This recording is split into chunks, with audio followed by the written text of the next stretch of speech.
Hey everyone, welcome back to new video. दोस्तों, mutual fund बाजार के अधीन होता है, तो इसमें निवेश करने से पहले अपने फाइनेंशियल एडवाइज़र से ज़रूर सलाह लें। तो यहाँ पर जो जानकारी यहाँ पर आपको दी जाएगी तो रिकमेंडेशन के तौर पर ना लीजिए, बस इसको इन्फॉर्मेशन के तौर पर लीजिए। तो आपकी जानकारी के लिए बता दूँ, फ्लेक्सी कैप फंड ने बीते 1 साल में अपने निवेशकों को काफ़ी अच्छा रिटर्न दिया है। अगर आप लोग भी म्यूचुअल फंड में इन्वेस्टमेंट करते हो तो आप लोगों को पहले पता होना चाहिए फ्लेक्सी कैप फंड होता क्या है। तो सबसे पहले आपको बताऊं आखिर फ्लेक्सी कैप फंड क्या होता है। तो ये एक तरह का इक्विटी म्यूचुअल फंड होता है जहां पर निवेश करने के लिए एक लचीलापन होता है। लचीलापन किस प्रकार, यहाँ पर जो आपका फंड मैनेजर होगा, जो यहाँ पर फ्लेक्सी कैप फंड को मैनेज कर रहा होगा, तो उसके पास क्या होता है, उसके पास यहाँ पर ऑप्शन होता है। वो चाहे स्मॉल कैप फंड में निवेश कर सकता है, मिड कैप फंड में निवेश कर सकता है, या फिर लार्ज कैप फंड में आपके रुपए को निवेश कर सकता है। तो ये यहाँ पर सुविधा मिल जाती है फंड मैनेजर को। यहाँ पर उसको यहाँ पे बाउंडेशन में नहीं रहना पड़ता है, वो अपने हिसाब से small cap fund, mid cap fund और लार्ज कैप फंड में रुपए निवेश कर सकता है।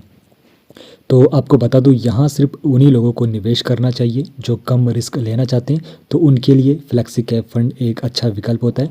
तो उनको अगर म्यूचुअल फंड में निवेश करना है और कम रिस्क लेना चाहते हैं तो फ्लेक्सी कैप फंड एक बेहतरीन ऑप्शन उनके लिए रह सकता है। और आपको बता दूं, जब भी आप लोग फ्लेक्सी कैप फंड में निवेश करो तो लंबी अवधि के लिए आप लोगों को निवेश करना चाहिए। कम से कम 5 साल तक के लिए आप लोगों को इस फंड में निवेश करना चाहिए।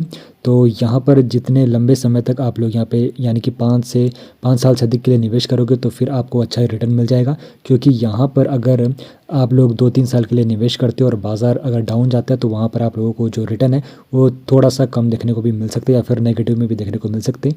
इसलिए आप लोगों को 5 साल के समय तक के लिए निवेश करना चाहिए इस प्रकार के फ़ंड में।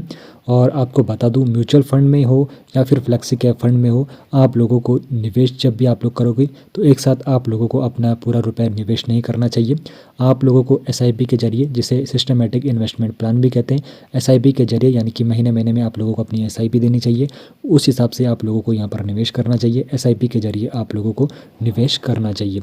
तो कुछ यहाँ पे मैं आपको यहाँ पे फ्लेक्सी कैप फंड की इन्फॉर्मेशन दे रहा हूँ, तो यहाँ पर ये रिकमेंडेशन के तौर पर नहीं रहेगा, ये बस इन्फॉर्मेशन के तौर पर है। उसके बाद आप लोग अपनी रिसर्च इसमें अच्छे से कर सकते हो। तो एक फ्लेक्सी कैप फंड है, जेएम फ्लेक्सी कैप फंड।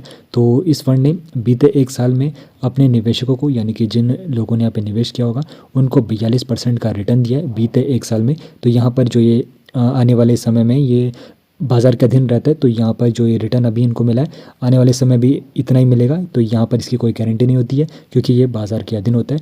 तो बीते 1 साल में यहाँ पर इस फ्लेक्सी कैप फंड ने 42% का रिटर्न दिया।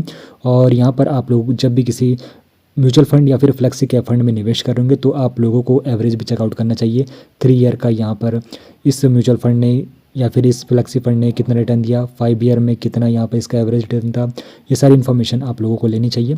और एक ऐसा ही यहाँ पर फ्लेक्सी कैप फंड है बैंक ऑफ इंडिया का। तो बैंक ऑफ इंडिया का जो फ्लेक्सी कैप फंड है, इसने भी बीते 1 साल में लगभग 40% का रिटर्न यहाँ पर इसके निवेशकों को मिला हुआ है। तो यहाँ पर इसकी भी आप लोग अच्छे से इन्फॉर्मेशन ले सकते हो, इसकी रिसर्च अच्छे से कर सकते हो। और एक और फ्लेक्सी कैप फंड है, एचडीएफसी फ्लेक्सी कैप फंड। तो इसने भी बीते 1 साल में 31% का रिटर्न दिया है।